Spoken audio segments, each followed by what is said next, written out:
A Tough Tussle by Ambrose Bierce. One night in the autumn of 1861, a man sat alone in the heart of a forest in western Virginia. The region was one of the wildest on the continent, the cheap mountain country. There was no lack of people close at hand, however. Within a mile of where the man sat was the now silent camp of a whole Federal brigade. Somewhere about, it might be still nearer, was a force of the enemy, the numbers unknown. It was this uncertainty as to its numbers and position that accounted for the man's presence in that lonely spot. He was a young officer of a Federal infantry regiment, and his business there was to guard his sleeping comrades in the camp against a surprise. He was in command of a detachment of men constituting a picket guard. These men he had stationed just at nightfall in an irregular line, determined by the nature of the ground, several hundred yards in front of where he now sat. The line ran through the forest, among the rocks and laurel thickets, the men 15 or 20 paces apart, all in concealment and under injunction of strict silence and unremitting vigilance.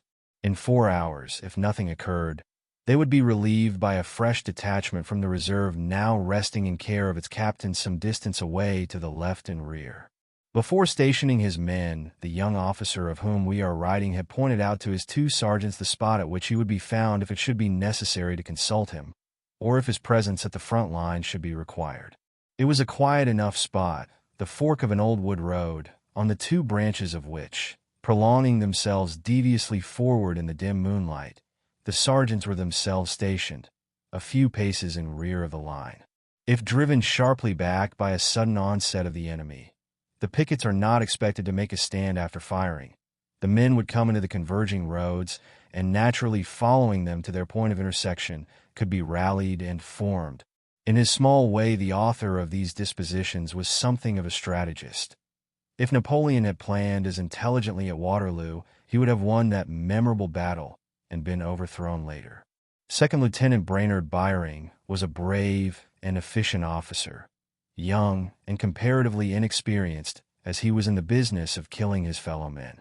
He had enlisted in the very first days of the war as a private, with no military knowledge whatever, had been made first sergeant of his company on account of his education and engaging manner, and had been lucky enough to lose his captain by a Confederate bullet.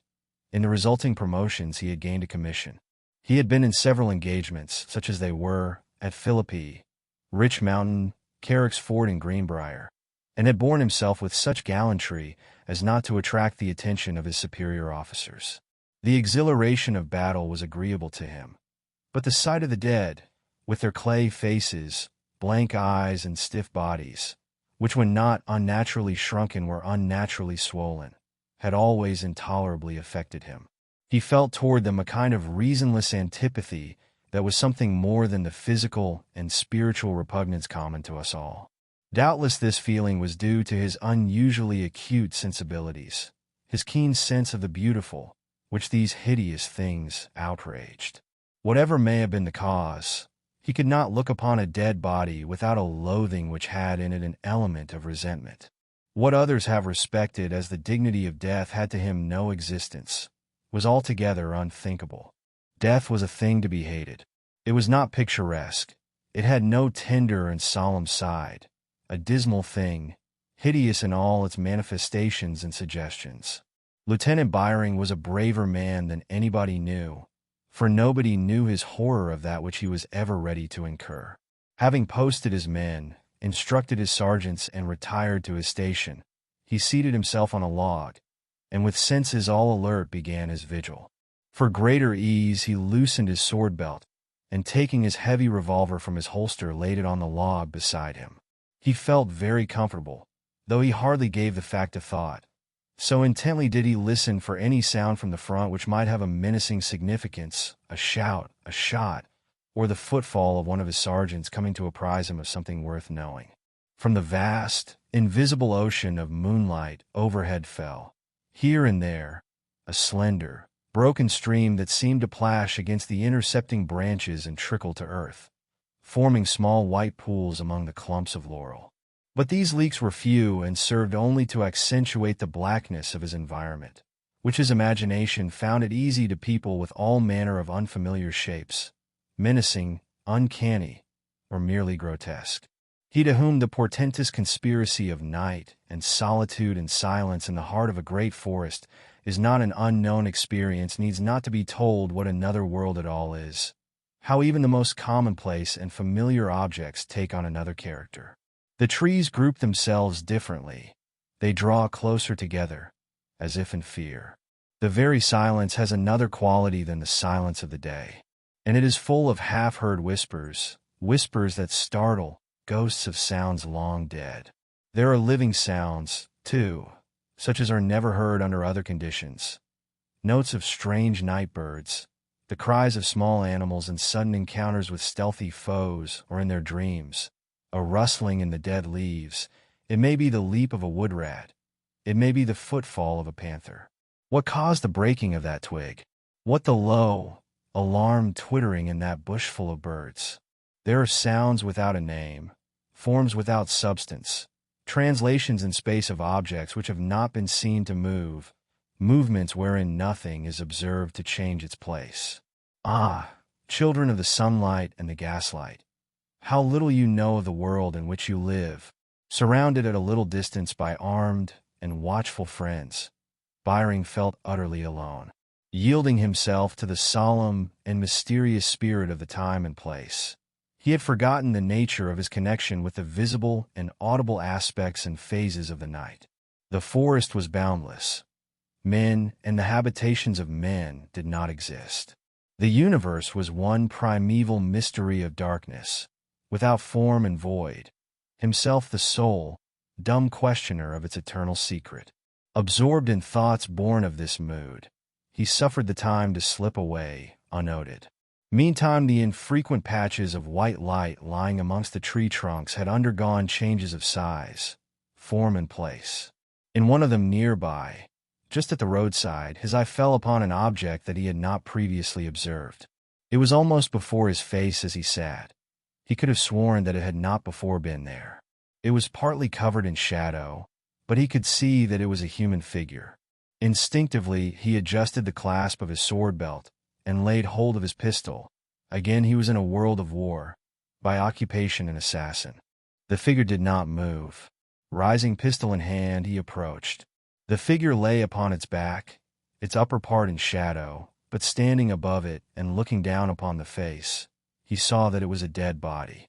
He shuddered and turned from it with a feeling of sickness and disgust, resumed his seat upon the log, and forgetting military prudence struck a match and lit a cigar. In the sudden blackness that followed the extinction of the flame, he felt a sense of relief. He could no longer see the object of his aversion. Nevertheless, he kept his eyes in that direction until it appeared again with growing distinctness. It seemed to have moved a trifle nearer. "Damn the thing," he muttered. "What does it want?" It did not appear to be in need of anything but a soul. Byron turned away his eyes and began humming a tune, but he broke off in the middle of a bar and looked at the dead body. Its presence annoyed him, though he could hardly have had a quieter neighbor.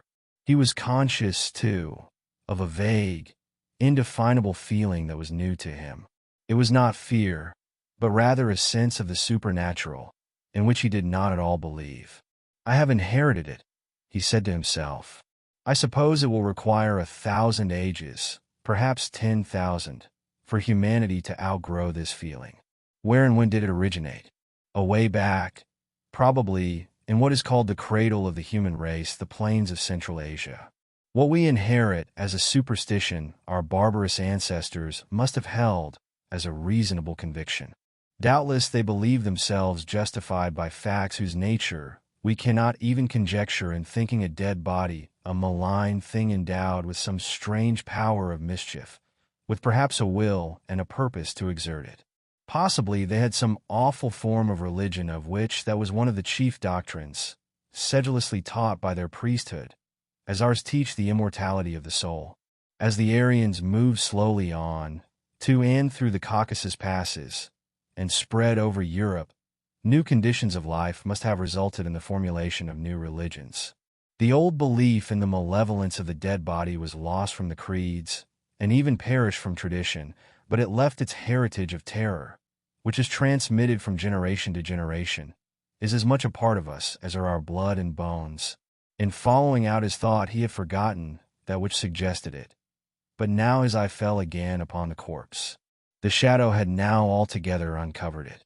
He saw the sharp profile, the chin in the air, the whole face, ghastly white in the moonlight. The clothing was gray, the uniform of a Confederate soldier. The coat and waistcoat, unbuttoned, had fallen away on each side, exposing the white shirt.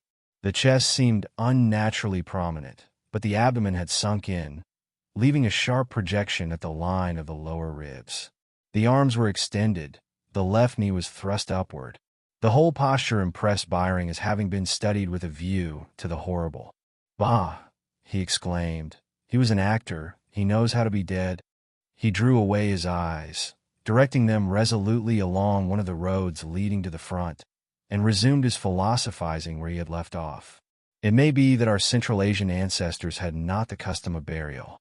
In that case, it is easy to understand their fear of the dead, who really were a menace and an evil. They bred pestilences. Children were taught to avoid the places where they lay, and to run away if by inadvertence they came near a corpse. "I think, indeed, I'd better go away from this chap." He half rose to do so, then remembered that he had told his men in front and the officer in the rear, who was to relieve him, that he could at any time be found at that spot. It was a matter of pride, too. If he abandoned his post, he feared they would think he feared the corpse. He was no coward, and he was unwilling to incur anybody's ridicule. So he again seated himself, and to prove his courage looked boldly at the body. The right arm, the one farthest from him, was now in shadow. He could hardly see the hand which, he had before observed, lay at the root of a clump of laurel. There had been no change, a fact which gave him a certain comfort. He could not have said why. He did not at once remove his eyes. That which we do not wish to see has a strange fascination, sometimes irresistible. Of the woman who covers her eyes with her hands and looks between the fingers, let it be said that the wits have dealt with her not altogether justly. Byring suddenly became conscious of a pain in his right hand. He withdrew his eyes from his enemy and looked at it. He was grasping the hilt of his drawn sword so tightly that it hurt him. He observed, too, that he was leaning forward in a strained attitude, crouching like a gladiator ready to spring at the throat of an antagonist. His teeth were clenched, and he was breathing hard. This matter was soon set right, and as his muscles relaxed and he drew a long breath, he felt keenly enough the ludicrousness of the incident. It affected him to laughter. Heavens! What sound was that? What mindless devil was uttering an unholy glee and mockery of human merriment? He sprang to his feet and looked about him, not recognizing his own laugh. He could no longer conceal from himself the horrible fact of his cowardice. He was thoroughly frightened. He would have run from the spot, but his legs refused their office. They gave way beneath him, and he sat again upon the log, violently trembling. His face was wet, his whole body bathed in a chill perspiration. He could not even cry out. Distinctly he heard behind him a stealthy tread, as of some wild animal, and dared not look over his shoulder. Had the soulless living joined forces with the soulless dead? Was it an animal? Ah, if he could but be assured of that. But by no effort of will could he now unfix his gaze from the face of the dead man. I repeat that Lieutenant Byring was a brave and intelligent man. But what would you have? Shall a man cope, single-handed, with so monstrous an alliance as that of night and solitude and silence and the dead, while an incalculable host of his own ancestors shriek into the ear of his spirit their coward counsel, sing their doleful death songs in his heart, and disarm his very blood of all its iron? The odds are too great. Courage was not made for so rough use as that. One sole conviction now had the man in possession, that the body had moved. It lay nearer to the edge of its plot of light. There could be no doubt of it. It had also moved its arms, for look, they are both in the shadow. A breath of cold air struck Byring full in the face. The boughs of trees above him stirred and moaned. A strongly defined shadow passed across the face of the dead, left it luminous, passed back upon it, and left it half obscured. The horrible thing was visibly moving. At that moment a single shot rang out upon the picket line, a lonelier and louder, though more distant, shot than ever had been heard by mortal ear. It broke the spell of that enchanted man. It slew the silence and the solitude, dispersed the hindering host from Central Asia, and released his modern manhood. With a cry like that of some great bird pouncing upon its prey, he sprang forward, hot-hearted for action. Shot after shot now came from the front. There were shoutings and confusion, hoofbeats and desultory cheers. Away to the rear, in the sleeping camp, were a singing of bugles and grumble of drums. Pushing through the thickets on either side the roads came the Federal pickets, in full retreat, firing backward at random as they ran. A straggling group that had followed back one of the roads, as instructed, suddenly sprang away into the bushes as 100 horsemen thundered by them, striking wildly with their sabers as they passed. At headlong speed these mounted madmen shot past the spot where Byring had sat, and vanished round an angle of the road, shouting and firing their pistols. A moment later there was a roar of musketry, followed by dropping shots. They had encountered the reserve guard in line, and back they came in dire confusion, with here and there an empty saddle and many a maddened horse, bullet-stung, snorting and plunging with pain. It was all over, an affair of outposts. The line was re-established with fresh men, the roll called, the stragglers were reformed.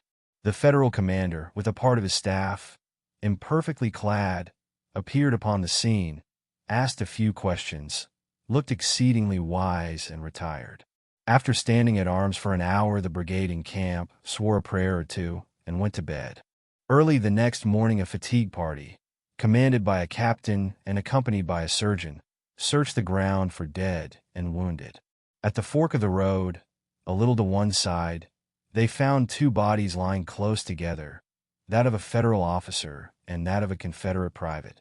The officer had died of a sword thrust through the heart, but not, apparently, until he had inflicted upon his enemy no fewer than 5 dreadful wounds. The dead officer lay on his face in a pool of blood, the weapon still in his heart. They turned him on his back, and the surgeon removed it. "Gad," said the captain, "it is Byring," adding, with a glance at the other, "they had a tough tussle." The surgeon was examining the sword.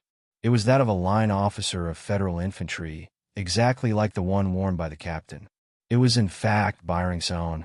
The only other weapon discovered was an undischarged revolver in the dead officer's belt. The surgeon laid down the sword and approached the other body. It was frightfully gashed and stabbed, but there was no blood. He took hold of the left foot and tried to straighten the leg. In the effort the body was displaced. The dead do not wish to be moved, it protested with a faint, sickening odor. Where it had lain were a few maggots, manifesting an imbecile activity. The surgeon looked at the captain. The captain looked at the surgeon.